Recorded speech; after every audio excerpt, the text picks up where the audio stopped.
네, 여러분. 정치화법 시간이 또 돌아왔습니다.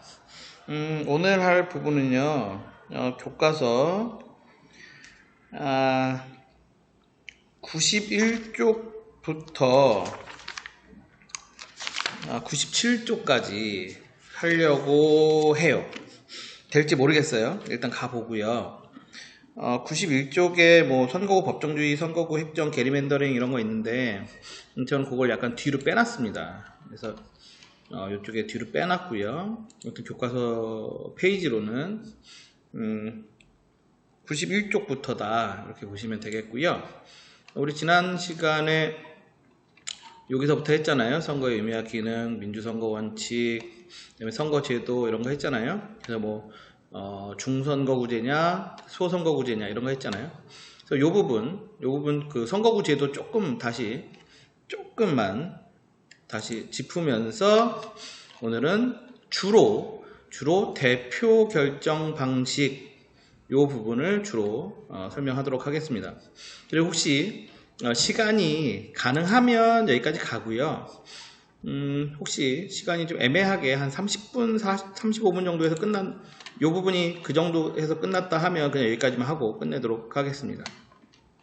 자, 지난 시간에 했던 선거구제도 다시 한번 살짝 짚고 가도록 할게요. 자, 선거구제도는 선거구 사이즈 이렇게 이 선거구를 크게 하느냐 작게 하느냐 좀 더 쉽게 가면 하나의 선거구에서 당선자를 몇 명 배출하느냐 요겁니다. 그래서 이 당선자 숫자와 이 당선자 숫자와 선거구 숫자가 같으면 즉 선거구 하나당 당선자 하나면 이러면 소선거구제인 거고요. 선거구보다 당선자 수가 많으면 둘 이상이면 이러면 중대선거구제다 이렇게 보시면 되는 거죠. 그래서 요거를 제가 지난 시간에 설명할 때 이렇게 쪼개서 얘기했었죠. 이렇게 쪼개서 요 각각을 하나의 선거구로 보고 여기서 한 명씩 당선시키는 형태는 소선거구제인 거고 이거 하나를 묶어서 하나로 보고 여기서 하나 둘 셋이니까 그냥 하나로 퉁쳐가지고 3명을 뽑게 되면 중대선거구제다. 이렇게 설명했었습니다. 아유, 종칠 때까지 5분 있다 할 거랬네요. 지금 점심시간 끝나는 거라 5분 있다 또 종칠 것 같아요. 그냥 합시다. 예, 그렇게 얘기를 했었죠. 그래서 그 다음에 나머지 얘기들은 다시 여러분 지난번에 설명했던 거 보시면 되겠고 중선거구제, 소선거구제와 중대선거구제를 구분할 줄 알면 되겠다. 그거 구분할 때 다시 얘기하지만 구분할 때 가장 손쉬운 방법은 선거구와 당선자가 동일하면 소선거구, 선거구보다 당선자 수가 많으면 중대선거구. 이거는 표로 나와도 알 수 있겠죠. 표로 나와도 선거구 숫자 세보고 당선자 숫자를 세본 다음에 선거구랑 당선자 숫자가 똑같다 그러면 소선거구제, 선거구 숫자보다 당선자 숫자가 많다 그러면 중대선거구제.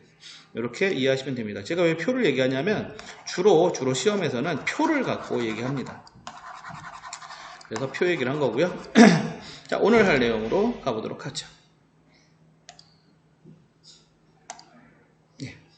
오늘 할 내용은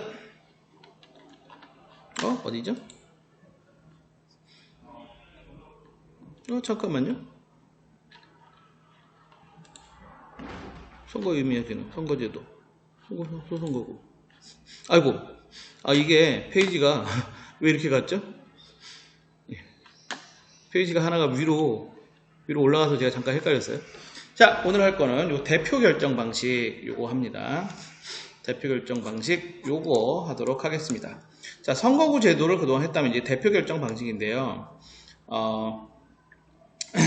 대표 결정 방식이 옛날에는 혹시 여러분 어디 학원에서 정치화법 이런 거 해주는 학원이 거의 없죠. 거의 없는데 혹시 뭐 학원 이런 거나 아니면 교재를 혹시 옛날 교재, 그러니까 올해 거 말고 뭐 EBS 교재라도 좀 옛날 교재를 보면 조금 다르게 나올 거예요. 이게 옛날 거는 작년까지는 이게 다수 대표제와 소수 대표제 이렇게 얘기를 했었습니다.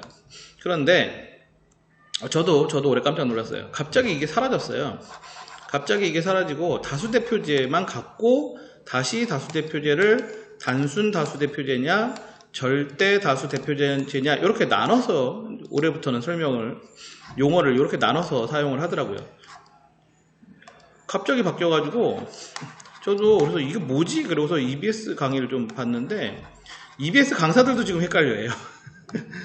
갑자기 왜 바뀌었는지 모르겠어요. 뭐 대한정치학회에서 뭐 갑자기 용어를 바꿨는지 모르겠습니다.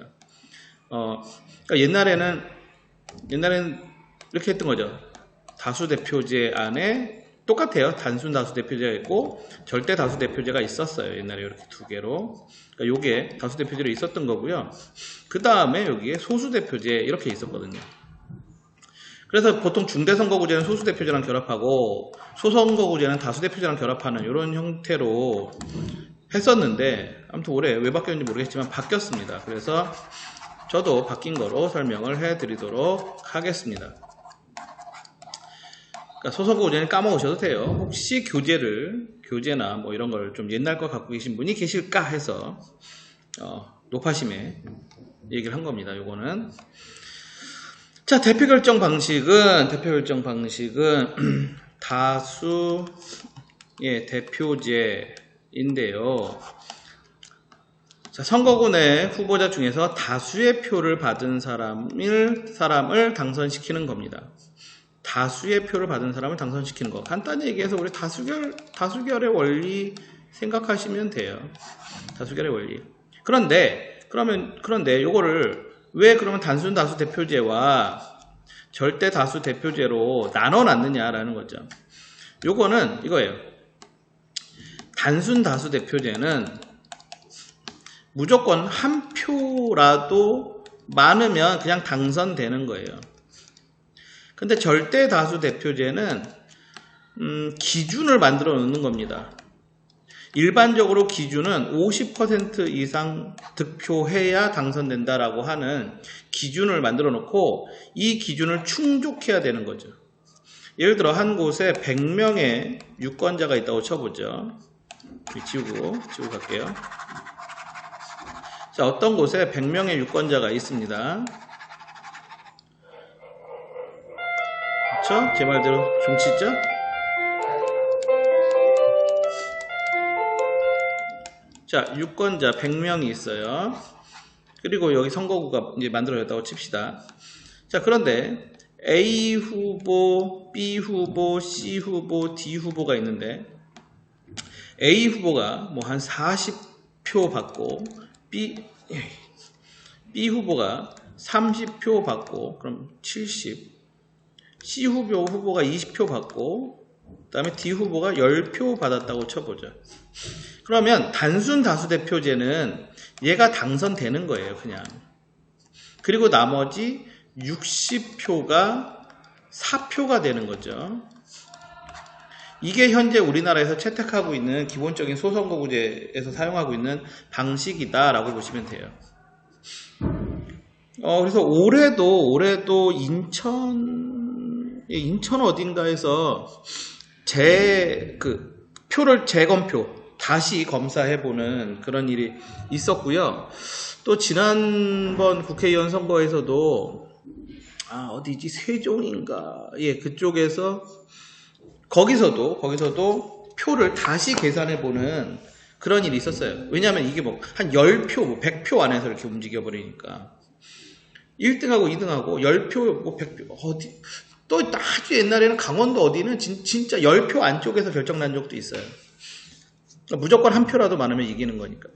뭐 이런 식으로 가는 게 단순 다수 대표제고요. 절대 다수 대표제는 이렇게 하지 않고 무조건 51%를 얻어야 50%를 넘어야, 지금 여기는 100명이니까 51명 이상을 받아야 당선시키는 거죠. 그럼 보통 이제 어떤 식으로 하냐? 만약에 이렇게 표가 나왔어요. 그러면 어떻게 하냐면 일반적인 형태는 결선 투표제를 많이 사용해요.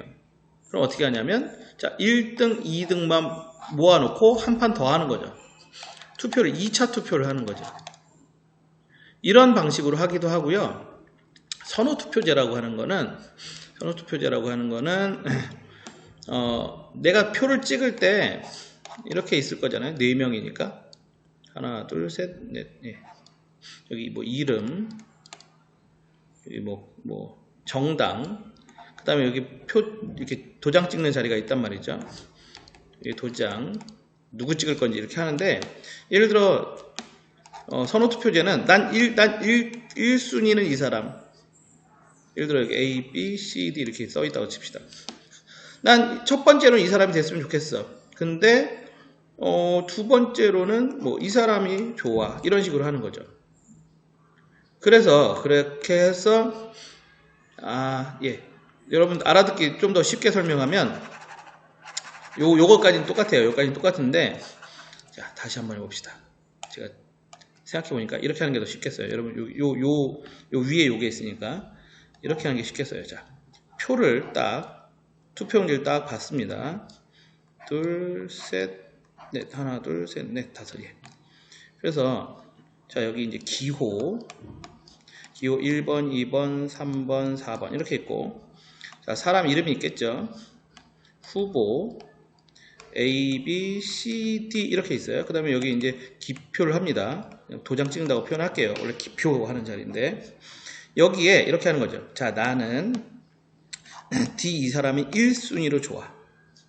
이 사람 1순위로 좋아. 그런데 혹시 이 사람이 안 되면 난 이 사람이 2순위로 좋아. 더하면 더 할 수도 있어요. 그럼 난 3순위로는 이 사람이 좋아. 뭐 이런 식으로 처음 투표를 할 때 이렇게 찍어 놓는 거예요. 그래서 만약에 이렇게 표가 나왔다면, 자 D가 꼴찌잖아요. 그럼 꼴찌 표를 넌 꼴찌, 넌 없어, 이렇게 하는 거죠. 그리고 그렇게 해놓고 꼴찌 요거 찍은 사람들 중에 사람들이 2순위로 찍은 게 있잖아요. 그러면 2순위 너 A네. 그러면 예를 들어 여기서 A라는 후보자한테 2순위로 얘 표가 이렇게 2순위 표로 여기에 5표가 있고 여기에 5표가 있으면 그 5표와 B 이렇게 이 5표와 이 5표를 여기다가 나눠주는 거죠. 이렇게. 그러면 얘가 45표, 35표 이렇게 되는 거예요. 그래도 과반이 안 나왔네? 그럼 C 후보한테도 얘한테도 또 2순위 선택표가 있잖아요. 그럼 걔를 또 나누는 거죠. 그래서 예를 들어 A한테 11표가 있고 B한테 9표가 있다. 그러면 A한테 또 표를 주는 거고 B한테 또 표를 주는 거예요. 그러면 얘가 46,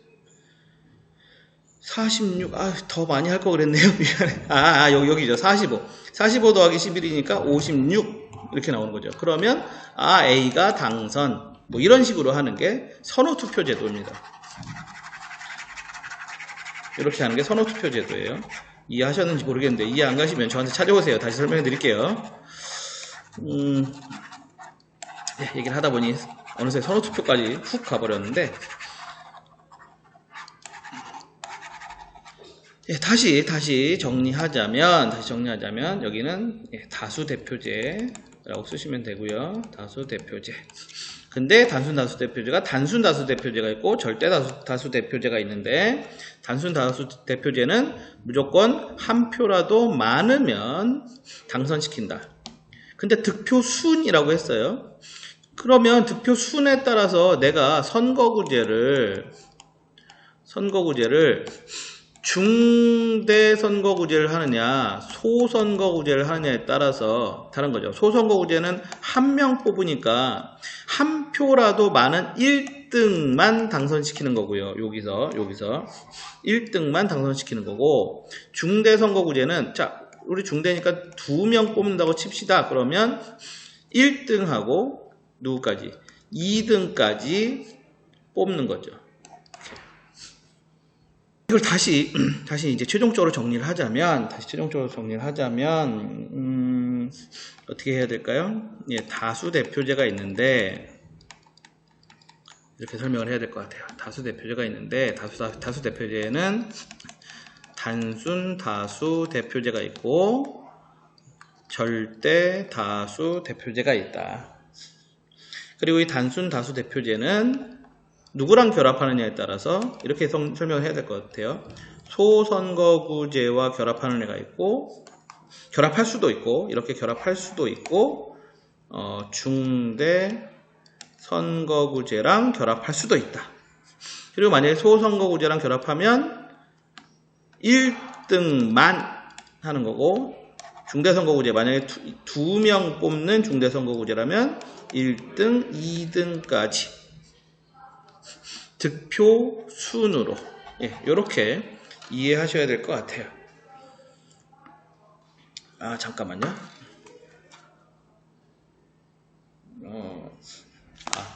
저희 반 애들이 막 갑자기 카톡을 보내네요. 예, 오늘 내용, 자꾸 중간에 지금 두 번째 끊고 다 계속해서 편집을 제가 예쁘게 못하면 조금 이렇게 중간에 끊기는 부분이 있을 것 같아요. 진짜. 자, 예, 요렇게 보시면 되겠고, 절대 다수 대표제는 보통 50% 즉, 50% 넘기는, 즉, 과반을 하도록 만드는데, 과반을 만드는 방식에는 일반적으로, 선호 투표제도 있고, 결선 투표제도 있더라. 뭐, 요 정도로 이해하시면 될 것 같습니다. 대표 결정 방식에는. 자, 그 다음에 이제 하나 또 있습니다. 자, 정당의 득표율에 비례하여 의석수를 할당하고 당선자를 결정하는 방식이 있어요. 비례하여 의석수를 할당해요. 비례하여 의석수를 할당해요. 비례하여. 뭘까요? 비례대표제입니다. 비례대표제. 여기는 다수 대표제. 자, 여기는 비례대표제. 비례해서 당선자를 결정하는 거예요. 뭐에 비례해서? 정당의 득표율에 비례해서. 자, 이런 겁니다. 그냥 비례대표제만 있다고 치죠. 뭐 우리나라는 섞었습니다만은 비례대표만 존재한다고 보면 이런 거예요. 자, 전국에 국회의원이 100석이 있어요. 100명을 뽑는다는 거죠. 100명을 뽑는데 A당, B당, C당, D당이 있습니다. 이렇게. 그 전국에서 투표를 쭉 해봤더니 A당이 뭐 50%를 얻고, B당이 30%를 얻고, C당이 뭐 15%를 얻고, D당이 5%죠, 그러면. 자, 5%를 받았다. 그러면 요거에 비례해서 여기에 50명 국회의원, 여기에 30명 국회의원, 여기에 15명 국회의원, 여기에 5명 국회의원, 이런 식으로 배분해 주는 거죠. 이런 식으로 배분해 주는 방식을 비례대표제라고 합니다. 아주 간단한 원리죠. 아주 간단한 원리입니다. 자, 그리고 이제 직능대표제라고 하는 게 있는데요. 직능대표제는 우리나라에서 사용하지 않는 방식이고요. 전 세계적으로도 직능대표제를 사용하는 나라는 많지 않아요. 예, 많지 않아요. 제가 알기로 세 나라 정도? 예, 제가 알기로는 그 정도 있어요. 제가 알기로는. 근데 전 세계적으로 직능대표제를 채택해서 사용하는 나라는 거의 없다라고 보시면 됩니다. 어쨌든 이런 방식도 있다. 그냥 있더라. 그래서 뭐 크게 신경 쓰실 필요는 없어요. 그냥 있더라. 예, 있더라. 이렇게 요 정도만 그냥 생각하시면 돼요. 자, 그러면 이제 여기까지 설명했고, 이제 여기에 비례대표제의 장점과 단점을 좀 설명하도록 하겠습니다. 거기까지 하고 오늘 끝낼게요. 예. 비례대표의 장점. 사표 발생을 줄여요. 사표 발생이 없어요. 그러니까 없다라기보다는 사표 발생이 최소화되죠. 왜냐하면 득표율 그대로니까. 50을 왜 썼을까요? 예. 득표율과 의석률이 같기 때문에 그래요. 득표율과 득표율에 따라서 의석을 그대로 퍼센트 따라 배분하니까. 그래서 이거 같으면 그만큼 사표가 최소화되는 효과를 가져올 수 있죠. 자, 그리고 똑같은 얘기죠. 정당 득표율과 의석률의 격차를 해소할 수 있다. 이거죠? 이거. 이럴 수 있어요. 우리 일반적으로 꼭 소선거구제는 아니지만 다수대표제를 보통 사용하는 경우에 다수대표제, 특히 소선거구제를 해서 다수대표제를 사용하는 경우에 보통 소선거구제니까 1등만 하잖아요. 그럼 1등만 당선이 되잖아요. 그러면 전국적인 각 동네에서 1등만 당선된 애들 쭉 뽑으면 A, B, C, D 당의 거대 정당들한테 당선자들이 몰릴 거잖아요. 그래서 얘네가 이만큼, 예를 들어 아까 100석이라면 얘네가 50석, 얘네가 40석 이렇게 차지합니다. 1등들을 쭉 뽑으면. 그런데 전국의 득표수를 다 더해서 그거를 평균을 딱 내보면, 그걸 퍼센트로 비율을 딱 해보면 얘가 50%를 받았을 리는 없어요. 절대 없어요. 얘가 40% 절대 못 받았다고요. 얘네가 훨씬 많은 표를 얻었을 거예요. 근데 이렇게 되면 얘네 끼케야 이제 10석 갖고 나눠 먹게 하는 거잖아요. 근데 얘네 10%, 얘네 둘이 합쳐서 10% 절대 아닐 겁니다. 절대 아닐 거라고요. 예를 들어 우리나라의 상황을 보면, 우리나라에서 항상 요 소선거구제에 좀 피해를 보는 정당이 어디냐면 정의당이에요. 우리나라 정당 참 많은 정당이 있지만 대표적으로 보면 지금 민주당 있고, 그 다음에 통합당 있고, 그 다음에 3등 하는 당이 정의당이거든요. 3등 하는 당이 정의당이에요. 이번에 민주당 쪽에서 150석 정도 가져갔죠. 우리나라 300개인데. 그 다음에 통합당에서 100개 정도 가져갔습니다. 물론 우리나라 이제 비례대표가 있어요. 예, 비례대표까지 다 해서 참 이거네요. 예, 이 정도 가져갔거든요. 160개 정도 가져갔던 것 같아요. 160개 정도, 얘네가. 그래서 전체적으로 보면 지금 260에서 270개를 민주당하고 통합당이 가져갔거든요. 그 다음에 나머지 정당들이 조금씩 나눠 먹었는데, 정의당이요, 이번에 6명인가 당선됐어요. 제가 정확히 6명인지 잘 모르겠는데 6명인가 7명인가 당선됐어요. 5명인가요? 아무튼 요 정도 당선됐어요. 얘네는 항상 당선자가 요 정도밖에 안 나와요. 근데 전국에서 득표율을 따져보면 얘네가 한 15% 정도 가져갑니다. 전국에서 득표율 따져보면 한 15% 정도 가져간다고요. 선거를 해보면. 근데 당선자는 요것밖에 안 나와요. 이런 문제가 생기는 거죠. 우리나라 소선거구제라서 그래요. 그나마 우리나라가 소선거구제와 동시에 비례대표제를 같이 시행하기 때문에 정의당에서 그나마 요 정도 가져가는 겁니다. 만약에 소선거구제만 했으면 아마 요 정도도 못 가져갔을 가능성이 커요. 그리고 이렇게 못 가져가면 그걸 보통 우리가 과소대표되었다, 과대대표되었다 라고 얘기하는 거죠.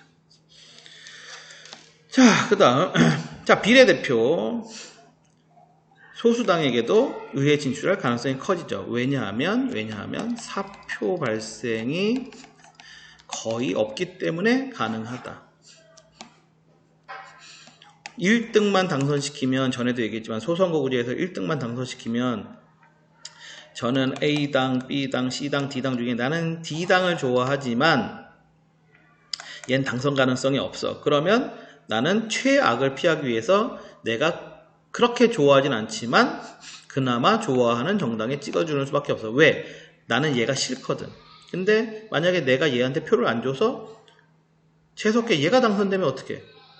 그럼 나는 최악이잖아요. 최악. 그래서 최악의 상황을 피하기 위해서 거대 정당 애들한테 어쩔 수 없이 줄 수밖에 없는 거죠. 그래서 소선거구제라면 거대 정당 두 정당으로만 국회의원이 다 모이는 양당제가 만들어지는 거예요. 근데 비례대표를 하면 그렇게 안 하겠죠. 비례대표를 하면 내가 좋아하는 정당에 많이 찍어주면 그거 퍼센트 나눠서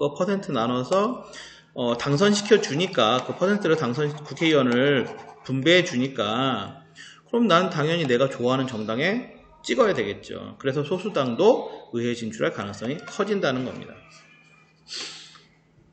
자, 그것이 결국 국민의 다양한 의사에 비례해서 의회가 구성된다라고 하는 얘기가 되겠죠. 자, 그럼 단점은 뭐가 있느냐? 그렇다면 단점은 이거 복잡해요. 복잡할 수 있어요. 이거 복잡할 수 있습니다. 이거 어떤 계산 방식을 사용할 거냐에 따라서 복잡해져요. 지금 우리나라 이번 선거에서 국회의원 300명 중에 비례대표를 몇 명 이렇게 하기로 하고 이 비례대표를 또 연동형으로 할 거냐, 뭐 준연동형으로 할 거냐, 연동형으로 할 거냐, 뭐 이거 갖고 뭐 엄청 그다음에 그럼 준연동제에 뭐 캡을 씌우냐, 뭐 하냐, 뭐 난리도 아니었습니다. 작년에 그래서 막 통합당 국회의원들 막 국회에서 들어눕고 막 했던 거잖아요. 되게 복잡한 식이 만들어질 수 있다라는 거죠. 물론 간단하게 갈 수도 있지만 복잡할 수도 있다.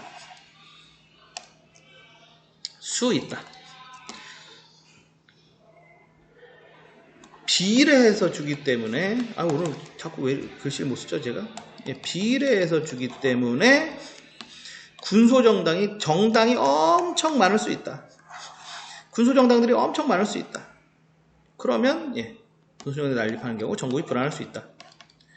유권자의 의사가 직접적으로 전달되기 어렵다. 이게 왜 그러냐면 우리 소선거구제는 유권자가 정당도 보지만 후보자도 보잖아요. 그래서 내가 뽑는 게 후보를 뽑는다고요. 근데 비례대표는 정당만 뽑아요. 그러면 후보는 정당이 지는 마음대로 쭉 순번을 만들어놔요. 그러니까 나는 후보한테 표를 주지 못하고 정당한테밖에 표를 못 준단 말이에요. 그러니까 그게 국민의 의사가 직접적으로 전달되는 게 아니라는 얘기죠. 당선자를 유권자가 결정하는 게 아니라 정당에서 결정한다는 거죠.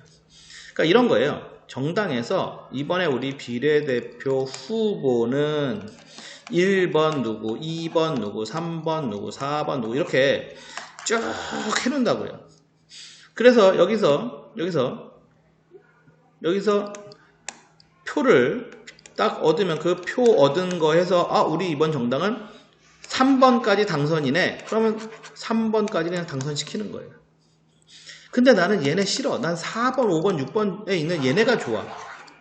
난 얘네 별로야. 하지만 방법이 없는 거죠. 유권자에게는 방법이 없어요. 그래서 당선을 유권자가 결정하는 것이 아니라 정당에서 결정한다는 측면에서 유권자의 의사가 정치적 의사가 직접적으로 전달되기 어렵다라고 하는 단점이 있는 겁니다.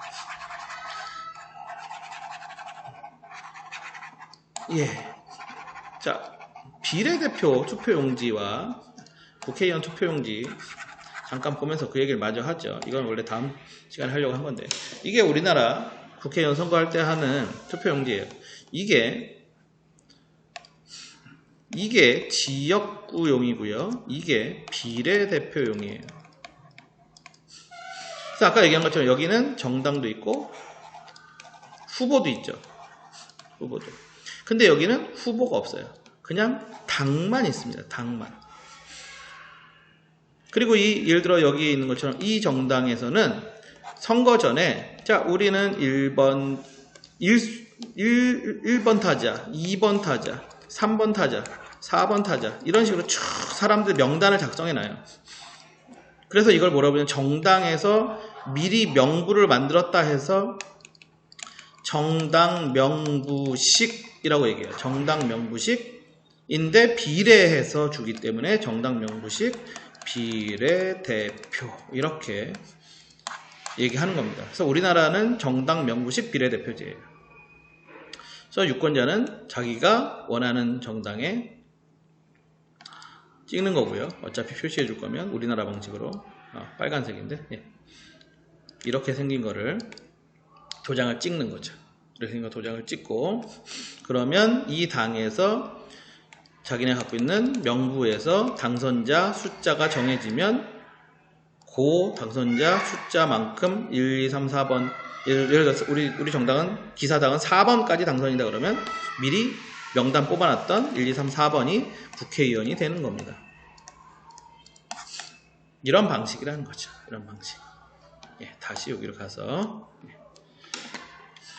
그런 방식으로 하기 때문에 유권자의 의사가 직접 전달되기 어렵다라고 하는 단점이 있습니다. 오늘 수업은 여기까지 하고요.